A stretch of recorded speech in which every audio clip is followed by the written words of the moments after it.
Usa ka tingog, usa ka katawhan.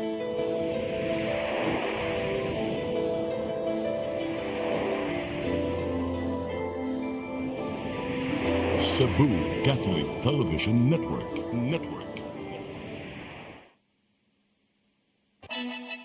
Gikan sa News Center sa Cebu Catholic Television Network, CCTN 47. Aniya na ang mga nagunang balita sa alas 12. Uluhan sa mga balita sa alas 12, DOH-7 hugot ng mibantay batok sa sakit nga Mpox. Nagbantay sa tindahan, sikop human gipasangin lang nangawat.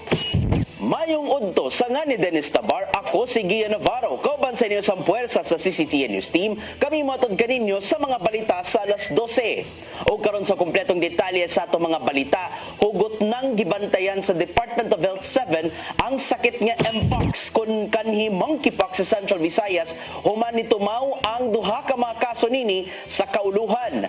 Bisan pa man og walay natakboyan nini sa rehiyon, miawhag ang ahensya sa katawan nga magbinantay pirmi sa ilang panglawas.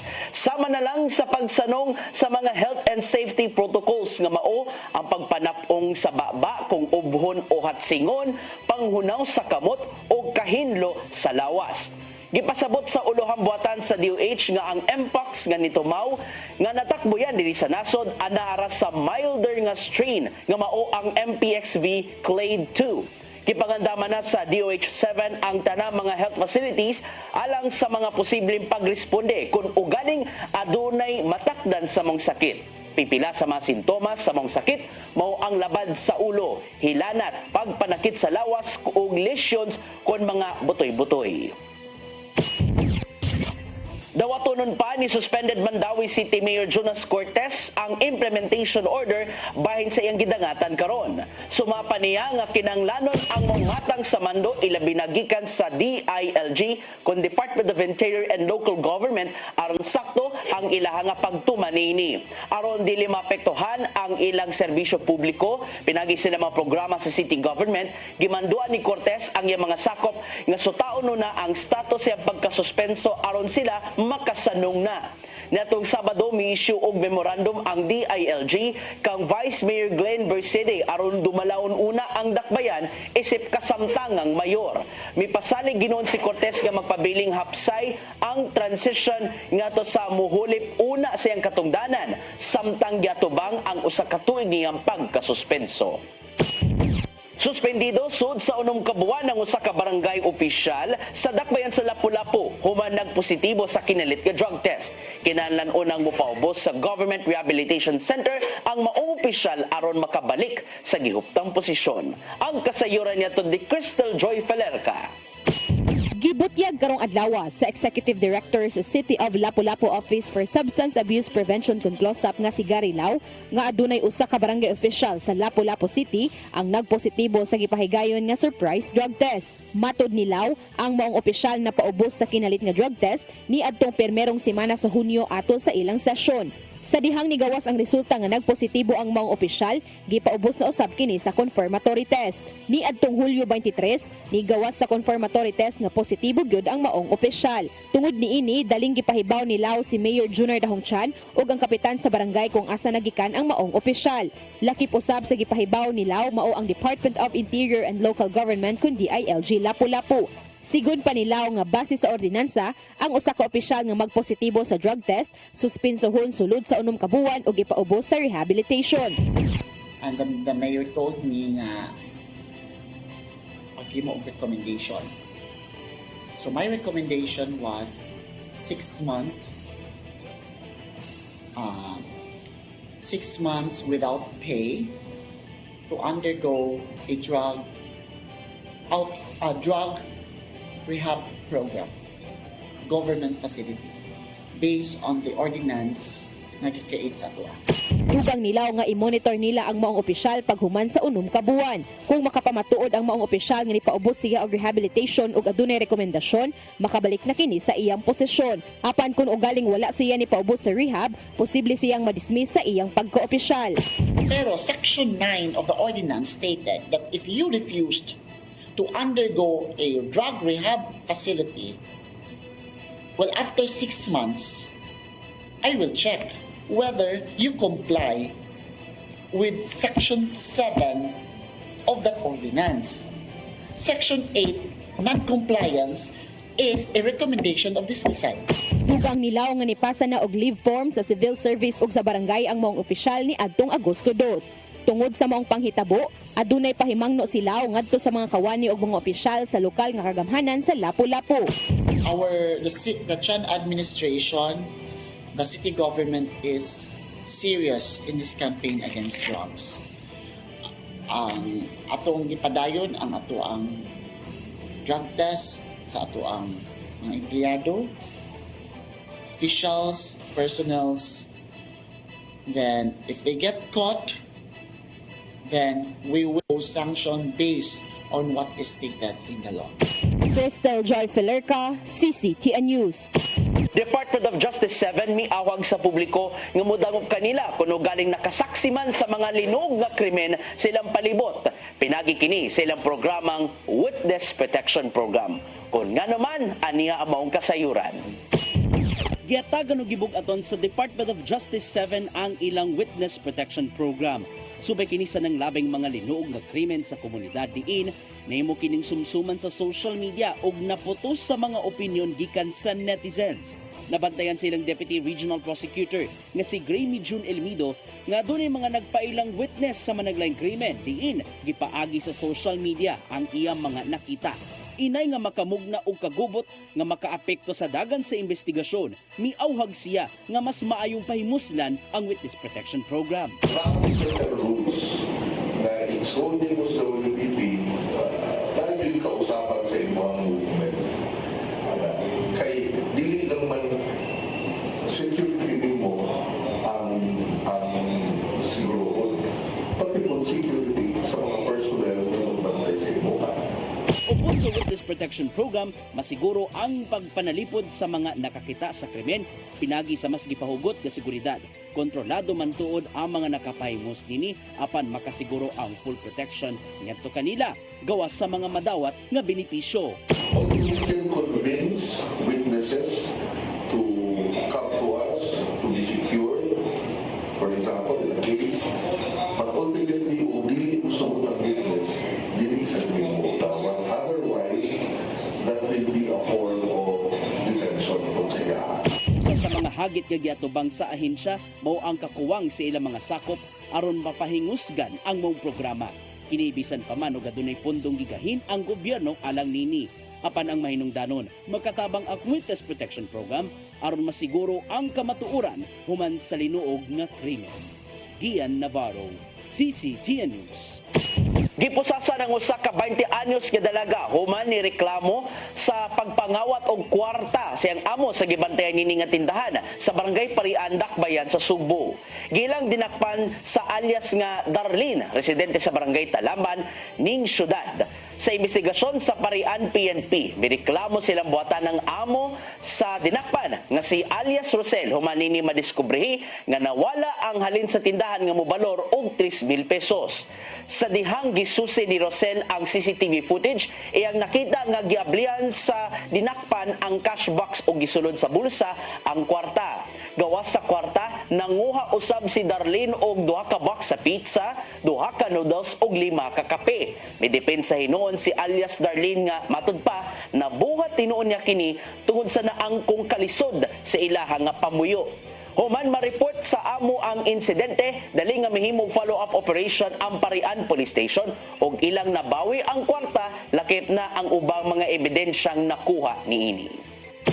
Og magkadto ang nanglagom sa itong mga balita sa alas 12. Sangan sa tanang kaubanan sa CCTN News and Current Affairs, ilabi na sa itong news manager nga si Dennis Tabar. Ako si Gian Navarro at ang iyang atong Siri 47. Karon ka na nga alas 5 sapon, hagto da sa alas 6 sa gabi.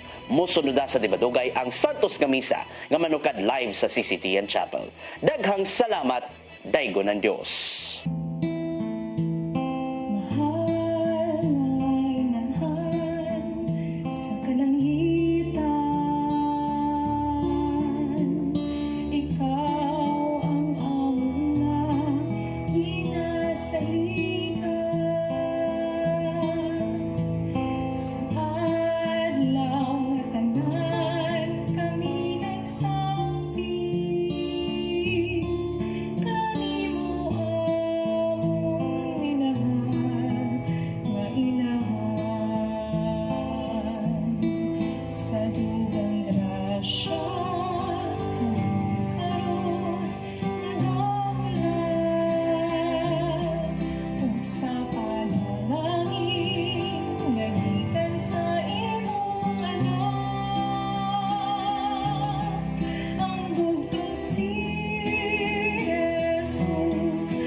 This live coverage of the Holy Mass is brought to you by Mr. and Mrs. Nicolas Adilio and family, Mr. and Mrs. Alfred and Julie Go and family, Mr. and Mrs. Rene and Nanit Avila and family, Engineer Frederick and Mrs. Wanda Fekabahog and family.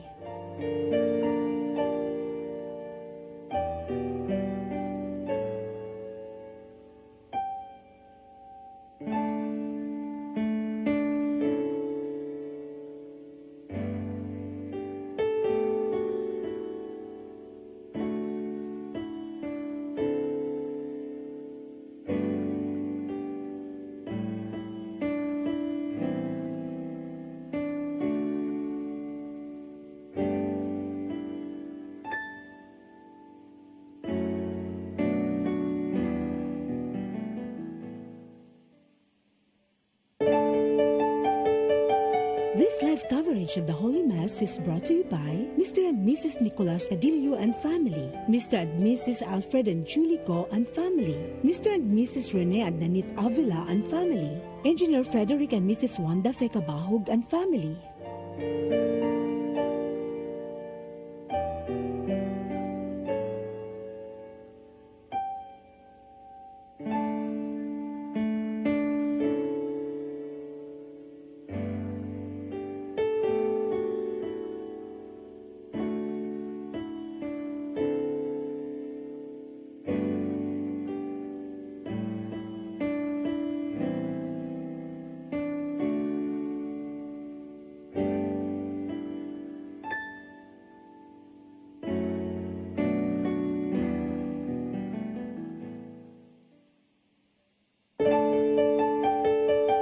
This live coverage of the Holy Mass is brought to you by Mr. and Mrs. Nicolas Adilio and family, Mr. and Mrs. Alfred and Julie Go and family, Mr. and Mrs. Rene and Nanit Avila and family, Engineer Frederick and Mrs. Wanda Fekabahog and family.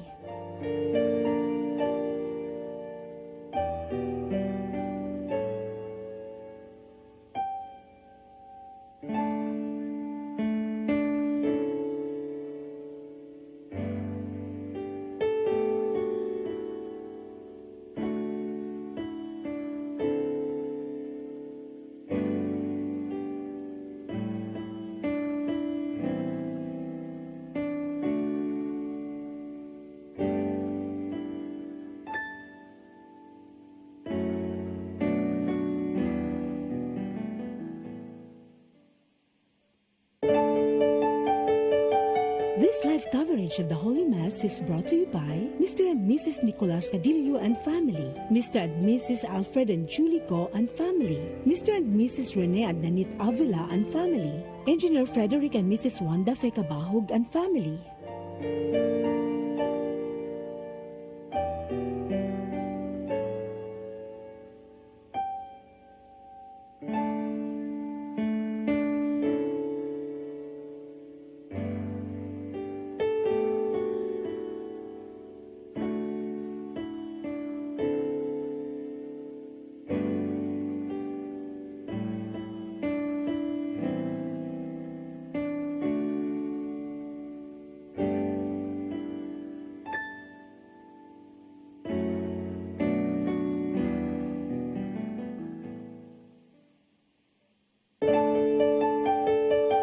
This live coverage of the Holy Mass is brought to you by Mr. and Mrs. Nicolas Adilio and family, Mr. and Mrs. Alfred and Julie Go and family, Mr. and Mrs. Rene and Nanit Avila and family, Engineer Frederick and Mrs. Wanda Fekabahog and family.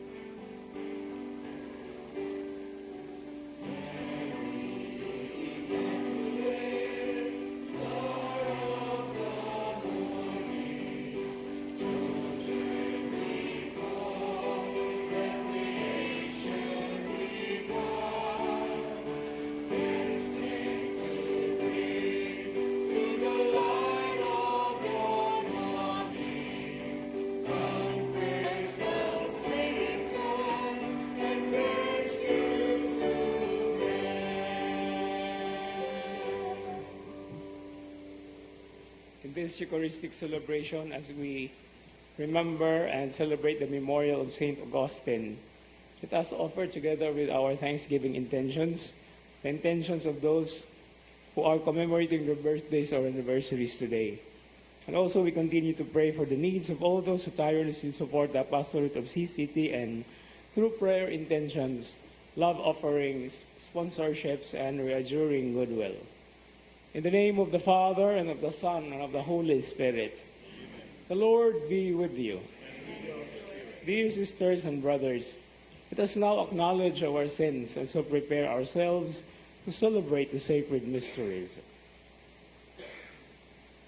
I confess to Almighty God and to you, my brothers and sisters, that I have greatly sinned in my thoughts and in my words, in what I have done and in what I have failed to do. Through my most grievous fault. Therefore I ask Blessed Mary, ever Virgin, all the angels and saints, and you, my brothers and sisters, to pray for me to the Lord our God. May Almighty God have mercy on us, forgive us of our sins, and bring us to everlasting life. Amen. Lord, have mercy. Lord, have mercy. Christ, have mercy. Christ, have mercy. Lord, have mercy. Lord, have mercy. Let us pray.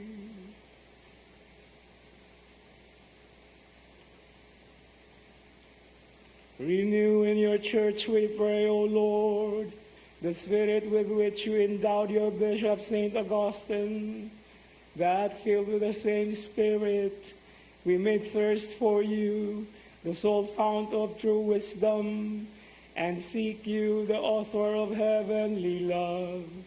Through our Lord Jesus Christ, your Son, who lives and reigns with you in the unity of the Holy Spirit, God, forever and ever.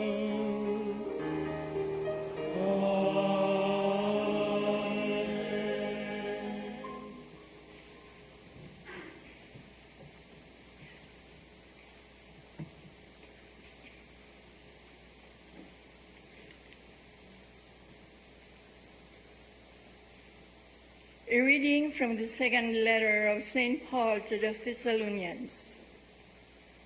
We instruct you, brothers and sisters, in the name of our Lord Jesus Christ, to shun any brother who walks in a disorderly way and not according to the tradition they received from us.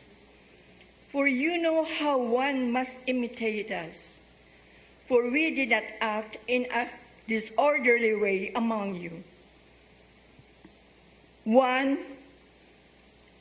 Nor did we eat food received free from anyone.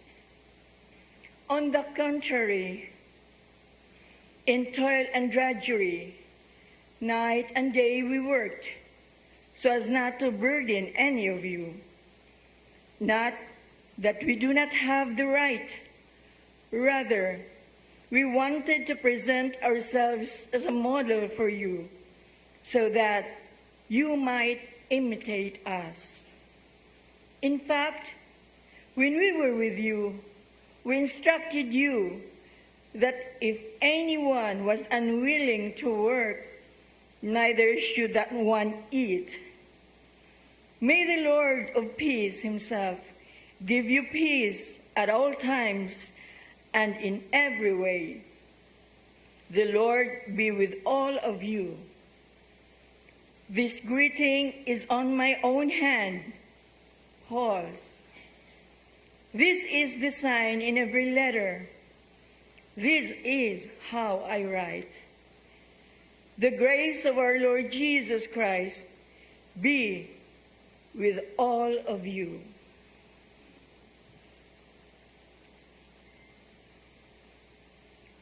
The word of the Lord.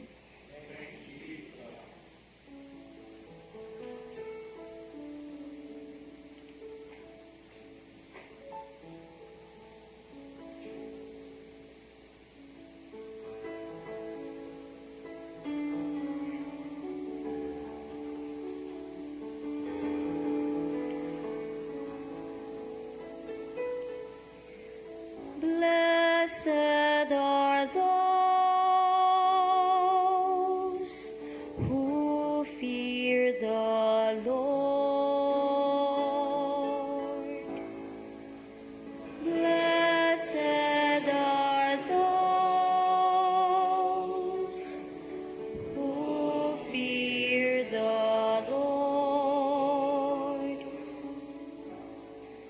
Blessed are you who fear the Lord, who walk in his ways. For you shall eat the fruit of your handiwork. Blessed shall you be and favored. Blessed are those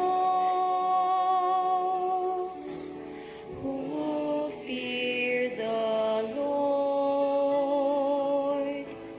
Behold, thus is the man blessed who fears the Lord. The Lord bless you from Zion. May you see the prosperity of Jerusalem all the days of my life.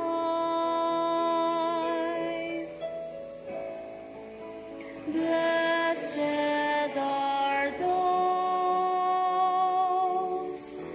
who fear the Lord. Blessed are those who fear the Lord.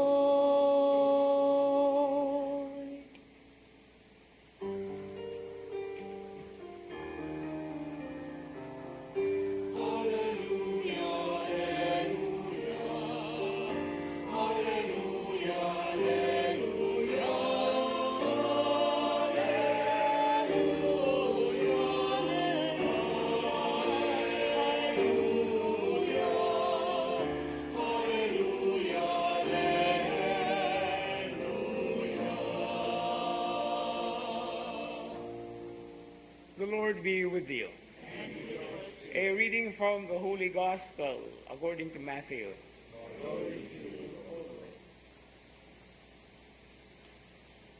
Jesus said, "Woe to you, scribes and Pharisees, you hypocrites!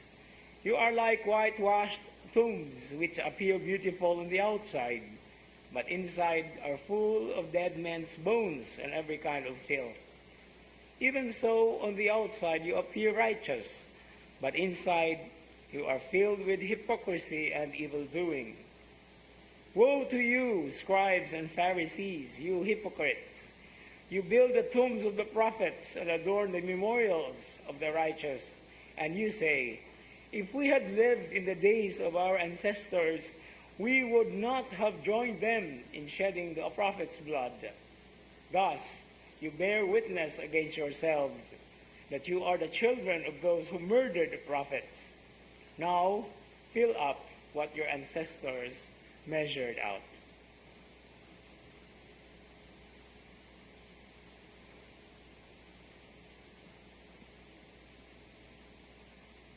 The Gospel of the Lord.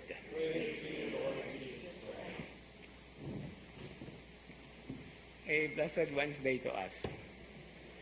As we continue reflecting on the very sensitive and very powerful gospel episode only found in the Gospel of St. Matthew, that is chapter 23, when he actually was making an open confrontation with the scribes and the Pharisees with the expressions, "Woe to you."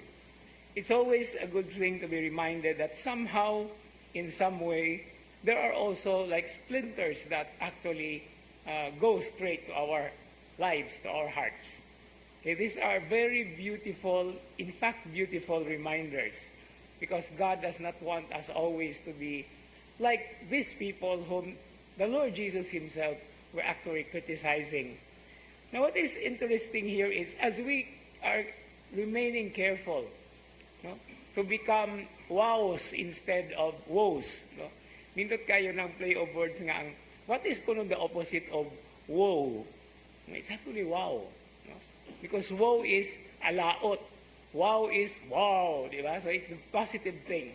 But what is this positive thing that tries to actually challenge us is, just like what St. Augustine is known to have declared or to have said, that part of our desires and our many ways of trying to become good before the Lord, we are so laborious in such a way. In fact, St. Paul in today's opening part, in today's part of the first reading, when he says, we have been doing all the toil and the drudgery night and day, we have worked out. No? This is one reflection of how we are striving ourselves to become good to the Lord, apart from the mission that we also embrace. And this is what St. Augustine says. We gratefully acknowledge and we thank you, Lord, because we are yours, but our souls are restless until they rest in you. No? Part of the restlessness that is not the negative sense of restlessness, always is the labors. No? Tanan nga atong mga paningkamot, mga pagpaninguha, aron atong makaplagan o atong makabot ang maong makaplagan ang tinguha sa atong kasing-kasing nga mao ang pagdakos kaniya sa atong kinabuhi. But at the same time, as He also constantly guides and lead us, because this is our mission, to show to the world that the Lord is good, that the Lord is kind, that the Lord is merciful. And so as we continue with this Eucharistic celebration, we constantly offer these strivings to the Lord. And with the Lord, who also suffered for us, will be victorious in whatever manner God will give this to us. Amen.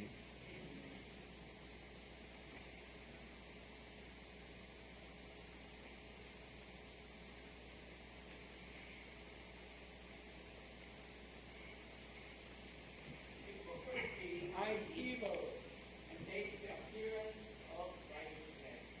May we know shun hypocrisy by being honest to ourselves and to others, humbly accepting our defects and imperfections instead of pretending to be good. And so we say, Lord, help us to have a truthful heart.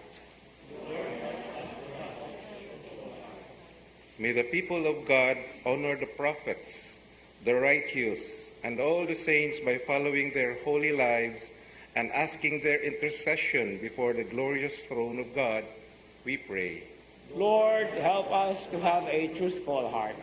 May public officials honor the heroes of the country, not by their platitudes, but by imitating the heroes' love and sacrifices for the nation, we pray. Lord, help us to have a truthful heart. May children honor their parents by their love and affection and their support in their parents' old age, we pray. Lord, help us to have a truthful heart. May young people give respect and remain close to the elderly so that they may benefit from the elderly's wisdom based on long experience, we pray. Lord, help us to have a truthful heart. May we honor our beloved dead by keeping their beautiful memories and by praying for the repose of their soul, we pray.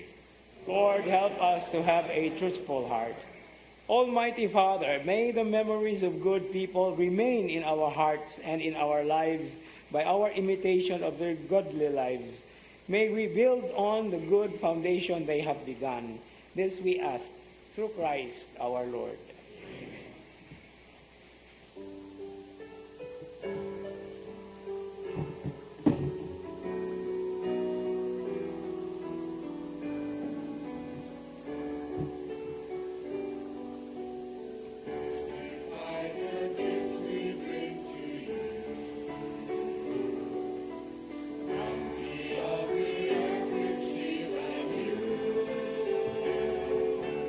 Take and bless the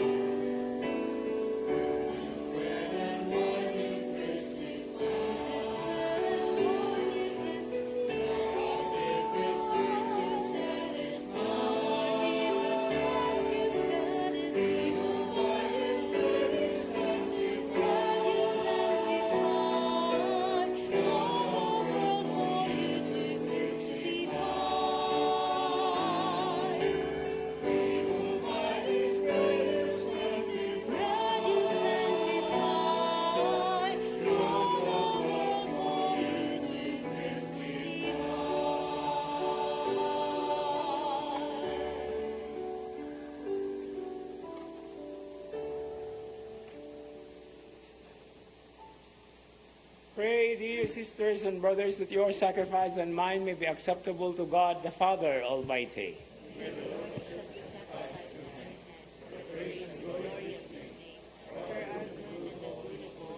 Celebrating the memorial of our salvation, we humbly beseech your mercy, O Lord, that this sacrament of your loving kindness may be for us the sign of unity and the bond of charity.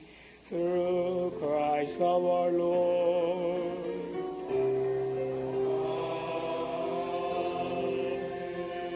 The Lord be with you. Lift up your hearts. Let us give thanks to the Lord our God.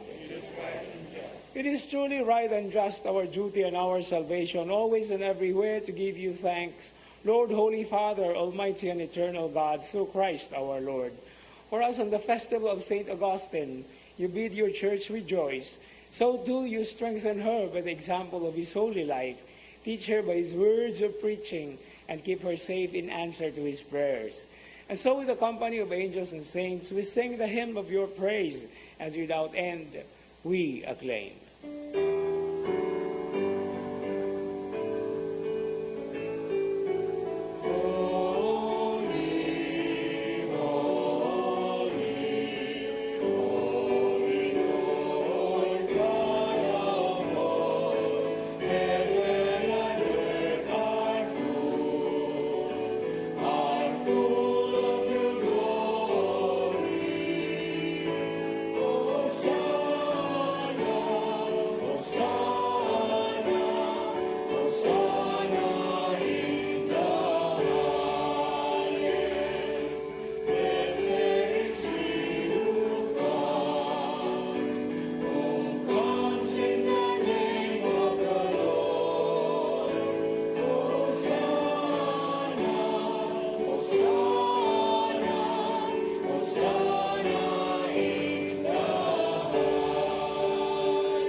You are indeed holy, O Lord, the fount of all holiness.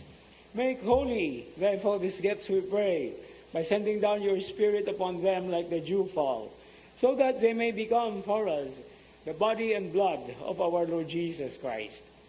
At the time he was betrayed and entered willingly into his passion, he took bread and, giving thanks, broke it and gave it to his disciples, saying, "Take this, all of you, and eat of it, for this is my body, which will be given up for you."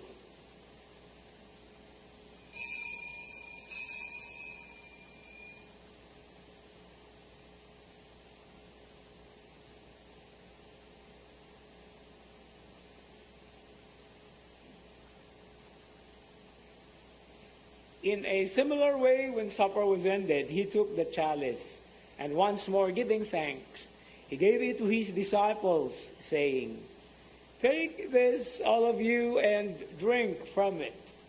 For this is the chalice of my blood, the blood of the new and eternal covenant, which will be poured out for you and for many for the forgiveness of sins. Do this in memory of me."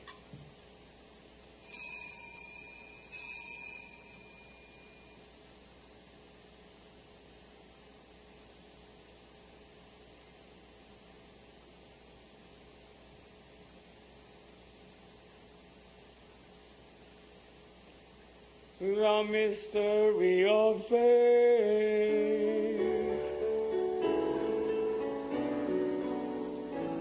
When we eat this bread and drink this cup, we proclaim your death, O Lord, until you come again. Therefore, as we celebrate the memorial of his death and resurrection, we offer you, Lord, the bread of life and the chalice of salvation, giving thanks that you have held us worthy to be in your presence and minister to you. Humbly we pray that, partaking of the body and blood of Christ, may be gathered into one by the Holy Spirit. Remember, Lord, your church spread throughout the world, and bring her to the fullness of charity, together with Francis, our Pope, and Jose, our Bishop, with Midfield and Ruben, his assistant bishops, all bishops and all the clergy. Remember also our brothers and sisters who have fallen asleep in the hope of the resurrection and all who have died in your mercy. Welcome them into the light of your face. Have mercy on us all, we pray, that with the Blessed Virgin Mary, Mother of God, with Blessed Joseph, her spouse, with the blessed apostles, with Saint Augustine and all the saints who have pleased you throughout the ages, may merit to be co-heirs to eternal life, and may praise and glorify you through your Son, Jesus Christ. Through him, and with him, and in him, O God Almighty Father, in the unity of the Holy Spirit, all glory and honor is yours forever and ever.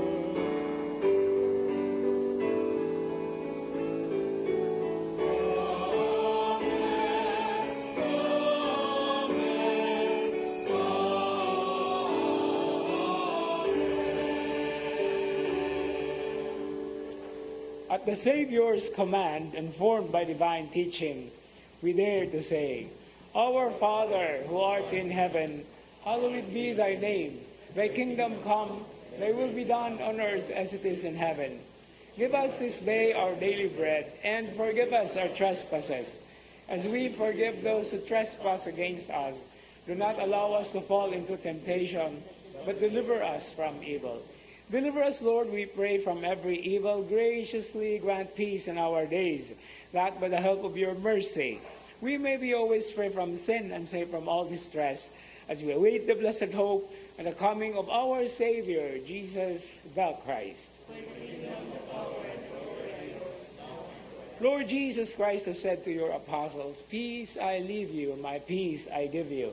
Look not on our sins, but on the faith of your church, and graciously grant her peace and unity in accordance with your will, who live and reign forever and ever. Amen. The peace of the Lord be with you always.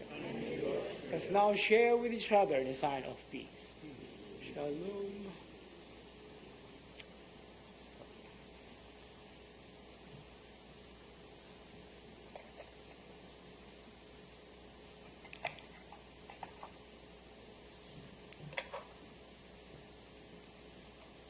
Lamb of God, you take away the sins of the world, have mercy on us.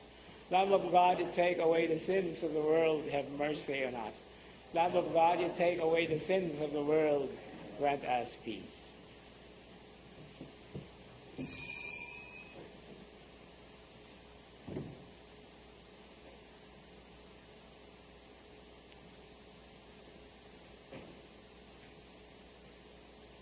Behold the Lamb of God. Behold him who takes away the sins of the world. Blessed are those called to the supper of the Lamb. Lord, I am not worthy that you should enter under my roof, but only say the word, and my soul shall be healed.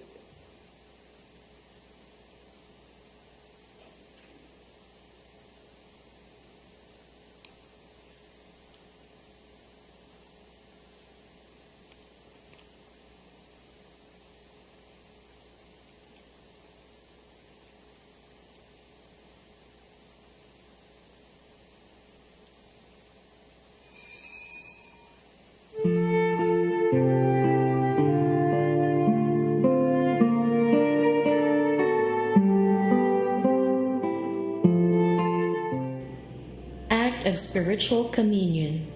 My Jesus, I believe that you are present in the most holy sacrament. I love you above all things, and I desire to receive you into my soul.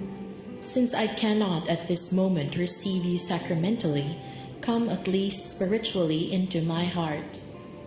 I embrace you as if you were already there, and unite myself wholly to you. Never permit me to be separated from you. O my God, my only hope, I have placed all my trust in you, and I know I shall not be disappointed.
Let us pray. May partaking of Christ's table sanctify us, we pray, O Lord, that being made members of his body, we may become what we have received. Through Christ our Lord.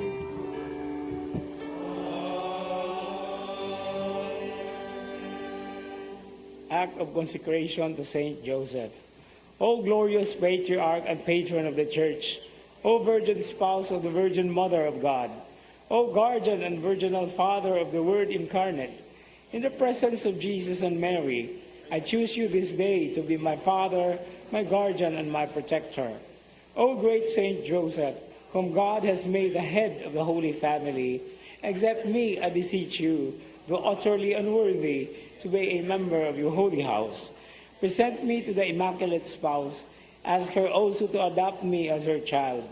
With her, pray that I may constantly think of Jesus and serve him faithfully to the end of my life.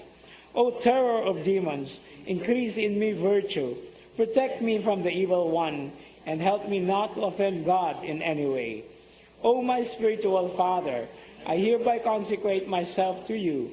In faithful imitation of Jesus and Mary, I place myself and all my concerns under your care and protection. To you, after Jesus and Mary, I consecrate my body and soul, with all their faculties, my spiritual growth, my home, and all my affairs and undertakings. Forsake me not, but adopt me as a servant and child of the Holy Family. Watch over me at all times, but especially at the hour of my death.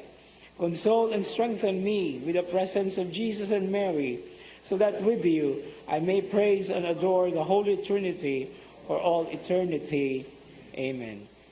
Holy Mary, Saint Joseph, noble offspring of David, light of patriarchs, spouse of the Mother of God, chaste guardian of the Virgin, foster father of the Son of God, zealous defender of Christ, head of the Holy Family, Joseph most just, Joseph most chaste, Joseph most prudent, Joseph most courageous, Joseph most obedient, Joseph most faithful, mirror of patience, lover of poverty, model of workmen, glory of domestic life, guardian of virgins, pillar of families, comfort of the afflicted, hope of the sick, patron of the dying, terror of demons, protector of the Holy Church. He has made him Lord of his household. Let us pray.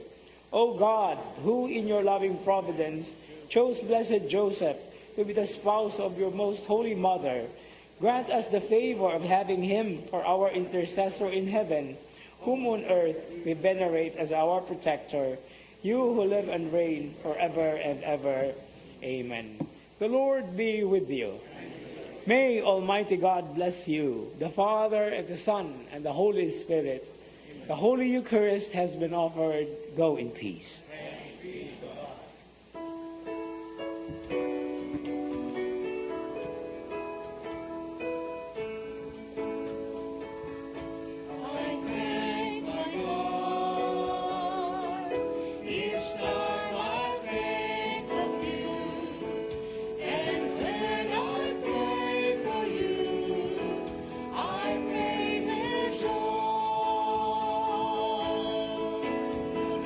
Something that